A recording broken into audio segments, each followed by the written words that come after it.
জগমোহনের বিয়ে খেয়ে ফিরতে ফিরতে রাত বেশ গভীর হয়ে গেল। বিয়ে বাড়ি থেকে বেরিয়ে দেখি রাত প্রায় 2:30। জগমোহনের বাড়ি শহর থেকে প্রায় 150 কিলোমিটার দূরে। পথে আবার বহুদূর বিস্তৃত একটা জঙ্গল পড়ে। তাও ভাগ্যিস অমর্ত্য মোটর গাড়িটা এনেছিল, নইলে আজ রাতে বাড়ি ফেরার আর কোনো উপায় ছিল না। যাই বলো ভাই শকুন, জগমোহন আর ওর বউকে একসাথে বেশ মানিয়েছে বলো। হ্যাঁ, একেবারে রাজ্যটক যাকে বলে। তো জগমোহনের তো উইকেট পড়ে গেল হে। তোমার বিয়েটা কবে হবে? এবার তাড়াতাড়ি পাত্রী বাছো, নেমন্তন্নটা খাই। উফ, তোমার আর কোনো কথা নেই নাকি? বিয়ের কথা শুনলেই আমার গায়ে জ্বর আসে। আমার পিছনে না পড়ে তুমিও তো বিয়েটা করতে পারো নাকি? আমাকে নিয়ে আবার এসব টানাটানি কেন ভায়া? আমি তো দিব্যি স্বাধীন আছি। ও, নিজের বেলায় আটি ছুটি আর পরের বেলায় দাঁত কপাটি, সেটি হচ্ছে না বাপু। তোমার সাথে কথাই কেউ পারবে না শোভন। তাহলে তুমিও আর বকে বকে মাথাটা খাওয়া বন্ধ করো এখন। আমি বরং একটু ঘুম দিই, ভারী ঘুম পেয়েছে। সে দাও, ঘুম থেকে ওঠার পর যদি কোনো পেতনি তোমার গলা টিপে বসে তাহলে আমায় বলতে পারবে না কিন্তু বাপু। তোমার যত আজগুবি কথা অমূর্ত। এসব হাসি ঠাট্টার পর কোনো রকমে গাড়ির সিটে হেলান দিয়ে শুয়ে পড়লাম। সারাদিনের এত ধকল, শরীর যেন আর দিচ্ছিল না। চোখে ঘুমটা এসেছিল বটে, তবে শোঁ শোঁ করে গাড়ি ছুটে চলার শব্দ কানে আসছিল। কতক্ষণ ঘুমিয়েছি খেয়াল নেই। যখন চোখ খুললাম দেখলাম গাড়িটা দাঁড়িয়ে আছে। জানলার কাঁচের ওপাশে ঘন কুয়াশার গভীর জঙ্গলে ঢাকা। অমর্ত্য বড় বড় চোখ করে মোটর গাড়ির হেডলাইটের আলোয় কি যেন দেখছিল। হ্যাঁ গো অমর্ত্য, এটা কোন জায়গা? চারিদিকে এত অন্ধকার কেন?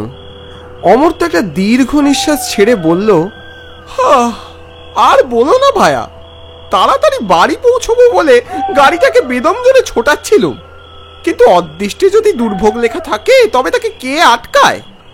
হেদুয়ার জঙ্গলের ঠিক মাঝ বরাবরই বিরাট গাছের গুড়িটা এসে পড়েছে। আসবার সময় কিন্তু দেখিনি ভায়া, মনে হয় সন্ধ্যার দিকে ঝোড়ো হাওয়া দিয়েছে। সেই ঝড়ের দাপটেই মনে হয় গুড়িটা ভেঙে সজোরে মাটিতে পড়েছে। মাথায় হাত দিয়ে বসে রইলাম। এই গহীন অরণ্যের মাঝে আমরা এত রাতে করবোটা কি? বেজার মুখে অমর্ত্যকে বললাম, বলো কি হে, তাহলে এখন উপায়?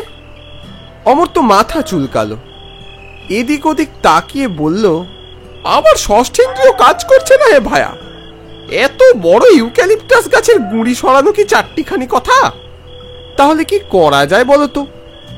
এইসব চিন্তায় যখন আমরা মগ্ন, ঠিক তখনই অমর্ত্যর কাছে একটা ফোন কল এলো। এখন এত রাতে আবার কে ফোন করছে? হ্যালো, আমাদের বাঁচান, মরে যাচ্ছে, মরে যাচ্ছে, বাঁচান, মরে যাচ্ছে আমরা, আমাদের বাঁচান। অমর্ত্য ফোনটা ধরতেই একটা অপ্রাকৃত কণ্ঠস্বর যেন ভেসে এলো। ওর চোখ মুখের ভাব যেন কেমন বদলে গেল। হ্যালো, হ্যালো, কে কথা বলছেন? কে কে আপনি? Hello, hello. অমর্ত্যকে এমনিতে সাহসী বলেই জানি, তবুও যেন অমর্ত্য ফোনটা পাওয়ার পর দুবার ঢোক গিলল। যাবেন না বাবু, ফিরে আসেন বাবু, ফিরে আসেন। দেখুন, রাত বিরেতে এরকম উল্টো পাল্টা মস্করা করবেন না বলে দিলাম। ফোনটা রাখুন। অমর্ত্য ফোনটা কেটে দিলে পরে বললাম, কে অমর্ত্য? ওরকম ভাবে আর্তনাদ করছে কেন? বুঝলাম না ভায়া, তবে আমার মনে হয় এ কোনো অসভ্য অর্বাচীনের কাজ। বুঝলুম, বাদ দাও সেসব কথা। চলো আমরা বরং একবার চেষ্টা করেই দেখি যদি গাছের গুঁড়িটাকে 1 ইঞ্চিও সরানো যায়। অমর্ত্য আর আমার কথায় দ্বিধাবোধ করল না। বেশ, চলো দেখি। গাড়ি থেকে নেমে কর্দমাক্ত পথে পা রাখলাম। গভীর জঙ্গলের মধ্যে এই একখানি রাস্তা। এই গাছের গুঁড়িটা না সরাতে পারলে এরপর হয়তো বহুক্ষণ আমাদের নির্ঘুম কাটাতে হবে। ভায়া শোভন, এদিকে এসো জলদি, যদি সারা রাত ওই বুকে কাঁপুনি ধরানো পেঁচার ডাক না শুনতে চাও। হ্যাঁ যাই। বিরাট পাথরের চাঁইয়ের মতো ইউক্যালিপটাস গাছটার দিকে এগিয়ে গেলাম। অমর্ত্যর ওই প্রকাণ্ড দেহের সর্বশক্তি দিয়ে সরানোর চেষ্টা করলো ওই গুঁড়িটাকে। ঠেলো ভাইয়া ঠেলো!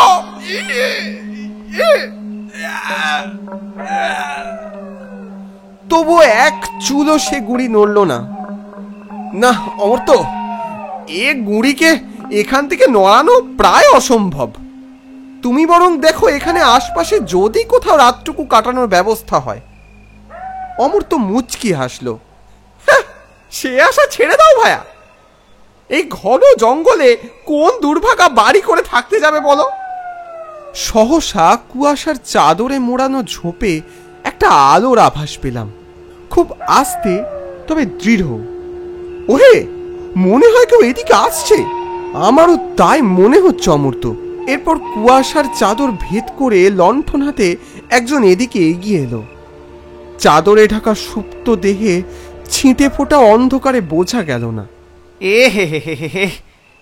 এই মাঝরাত্রে এখানে এভাবে দাঁড়িয়ে রয়েছেন, গাড়ি খারাপ হয়ে গেছে বুঝি? মনে হলো একটা দেহাতি ছেলে। আমাদের ধরে যেন প্রাণ এলো।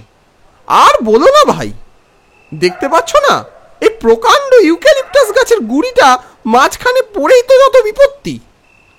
তাই এখান থেকে বের হওয়ার উপায় খুঁজছি। ছেলেটি খানিকটা রহস্য করেই বললে, জোর করে বেরোতে চাইলে কি বেরোতে পারা যায় বাবু? হ্যাঁ, নেমতিতে না থাকলে পায়ে হেঁটে যেতে পারবেন না বটে। বুঝলুম অমর্ত্য এর কথায় চটে গেছে। মান্যবর, এই জ্ঞানের বাণী আমি মাথায় করে রাখবো। এখন দয়া করে বলবে এই স্থান থেকে কিভাবে বেরোনো যায়? এত তাড়াহুড়ো করলে চলবে বটে। এবার আমারও মাথাটা গরম হলো। অনেক সহ্য করেছি। দেখুন মশাই, যাওয়ার রাস্তা না বাতলে দিতে পারেন। এখানে রাতে আশ্রয় পাওয়ার মতো কোনো ব্যবস্থা তো করতে পারেন নাকি? নইলে আমাদের রাস্তা ছাড়ুন। আশ্রয় তো আমি দিতেই পারি, তবে রাতে ঘুম হবে তো? দিব্যি হবে, আগে নিয়ে তো চলুন। ছেলেটা এবার লণ্ঠনটাকে আমাদের মুখের সামনে ধরল। বেশ, আসেন তবে আমার সাথে। অমর্ত্য, এসো আমার সাথে। ছেলেটা লণ্ঠন নিয়ে আগে আগে এগিয়ে যাচ্ছিল, আর আমরা তার পিছনে পিছনে। তখন হাত খড়িতে রাত ৩টে। অমর্ত্য আমায় ফিসফিস করে বলল, ভাইয়া শোভন, এই ছেলেটিকে আমার বড় চেনা চেনা লাগছে। কি যাতা বলছো? তুমি আবার চিনলে কি করে একে?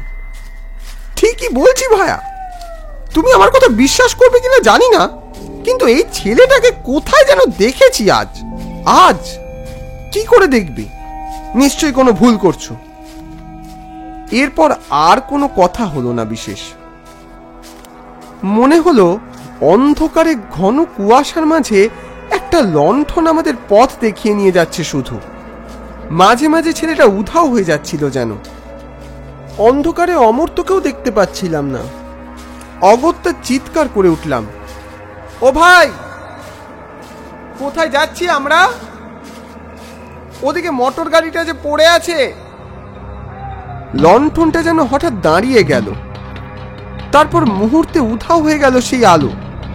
বুকের ভিতরটা ঢিপ ঢিপ করে উঠল, কপালে বিন্দু বিন্দু ঘাম জমেছে আমার। অমর্ত্য, অমর্ত্য ভায়া, কোথায় গেলে? অমর্ত্য, অমর্ত্য! বহুবার চিৎকার করে ডাকা সত্ত্বেও অমর্ত্যর কোনো অস্তিত্ব খুঁজে পেলাম না। একটা হালকা উলুধ্বনির মতো যেন কানে এলো। বুকটা ধক করে উঠল। ভুল শুনছি না তো? কুয়াশার মধ্যে এগিয়ে গেলাম। নিশ্চয় অন্ধকারে পথ হারিয়েছে অমর্ত্য। ওই লোকটাকে ভরসা করে এখানে আসাই উচিত হয়নি আমাদের। দিক বিদিক জ্ঞান শূন্য হয়ে জঙ্গলের মাঝখান দিয়ে হেঁটে চললাম। বড় রাস্তা অবধি পৌঁছতে না পারলে হয়তো আজ রাতে অমর্ত্যের দেখাই মিলবে না। অকস্মাৎ থমকে দাঁড়ালাম। লক্ষ্য করলাম কুয়াশার মাঝে অন্ধকারে একটা মরা গাছের তলায় বিয়ের সাজে একটা বউ বসে আছে, উল্টো দিকে মুখ করে। মাথায় লাল চেলি মুকুট। বউটির সামনে একটা বডি, সাদা কাপড়ে মোড়ানো। এই এত রাতে গভীর জঙ্গলে কেউ? আমি এগিয়ে দেখতে গেলাম। কি ব্যাপার? কে কে আপনি? কি হয়েছে? চোখের সামনেই লাল চেলি পড়া মাথাটা আমার দিকে ঘুরে গেল। আমার সারা শরীর কেঁপে উঠল। ও আর কেউ নয়, আমার বন্ধু জগমোহনের বউ শর্মিলা। ওর মাথার চন্দন সিঁদুর সব মুছে গেছে, গলায় শুকনো ফ্যাকাশে একটা মালা। নিজের চোখ দুটোকে দোষারোপ করলাম, এ কখনোই সত্যি হতে পারে না। তবু যা আমি চোখের সামনে দেখছি তা কি করে অস্বীকার করতে পারি? কি হয়েছে? কি হয়েছে আপনার? কোনো জবাব এলো না। পিছনে বডির থেকে সাদা কাপড়টা হাওয়ায় সরে গেল। এর পরের ভয়ঙ্কর দৃশ্যটা আমার আতঙ্কটাকে আরো বহু গুণ উস্কে দিল। সাদা চাদরের ভিতর থেকে দেখতে পেলাম জগমোহনের ওই পোড়া ঝলসানো দেহখানি। ওর বউ হাউ মাউ করে আর্ত চিৎকার করছে।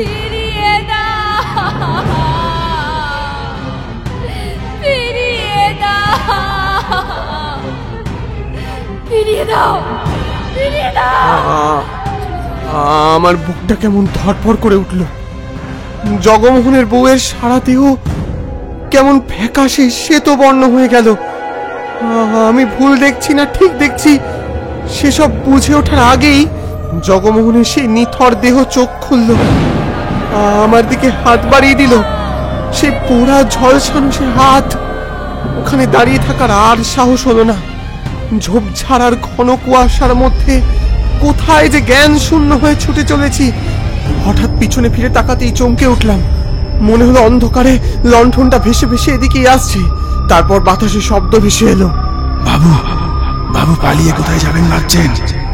আমাদের কাছে আসুন না বাবু, আমাদের এই যন্ত্রণা থেকে আমাদের মুক্তি দিন। হঠাৎই সামনে একটা প্রকাণ্ড গাছ থেকে একটা বডি পায়ের গোড়ায় এসে পড়লো। ওরে বাবারে, কে কে কে? আরে আমি আমি আমি অমর্ত্য। অমর্ত্য, তুমি তুমি এখানে কি করব? সে তখন যে কেঁদো খ্যাকশিয়ালটাকে দেখে গাছে উঠলাম, সে তখন থেকে ডাল ধরে ঝুলে আছি। কিন্তু তুমি কোথায় ছিলে? পরে পরে ওসব কথা হবে। তাড়াতাড়ি এখান থেকে গাড়ির কাছে চলো এখন। চলো চলো চলো। এসে দেখলাম অদ্ভুত ব্যাপার, সেখানে ওই প্রকাণ্ড গুড়িটা নেই। আমরা কোনো দিকে না চেয়ে গাড়িতে উঠলাম। গাড়িতে উঠে অমর্ত্য বললে, যাক বাবা, যা হয় ভালোর জন্যই হয়। কিন্তু তোমার কি হয়েছিল? কোথায় গিয়েছিলে? অমর্ত্যকে সব ঘটনা জানালাম। স্বভাবতই অমর্ত্য আমার কোনো কথাই বিশ্বাস করলো না। বলেছিলাম না পেতনি তোমার গলা টিপে ধরবে। দেখো তাই হলো। কি বলো ভাইয়া? তখনই অমর্ত্যর ফোনে একটা কল এলো। হ্যালো, কে বলছেন? কি বলছেন? না না, এসব হতে পারে না। কি বলছেন আপনি? অমর্ত্য কেমন যেন বাকরুদ্ধ, স্তম্ভিত হয়ে গেল। শোভন, গাড়িটা ঘোরাতে হবে। আমরা বিয়ে বাড়ি থেকে আসার পরই ওখানে একটা বড় দুর্ঘটনা ঘটেছে। রান্নার ঘরে গ্যাস বাস্ট হয়ে রাধুনী আর জগমোহন মারা গেছে। জগমোহন নাকি সেই সময় রান্না করেই ছিল। আর এসব সহ্য করতে না পেরে ওর বউ শর্মিলা ছাদ থেকে ঝাঁপ দিয়েছে। তবে ওরা মনে করছে এসবের পিছনে কারো চক্রান্ত থাকতে পারে। আমরা দুজনে ওর মুখের দিকে চাওয়াচাই করলাম। নিভে যাওয়া প্রদীপের শেষ দীপ্তির মতো জগমোহন, ওর স্ত্রী আর সে রাধুনী হয়তো আরো একবার বাঁচার আরতি জানিয়েছিল এ পৃথিবীর বুকে।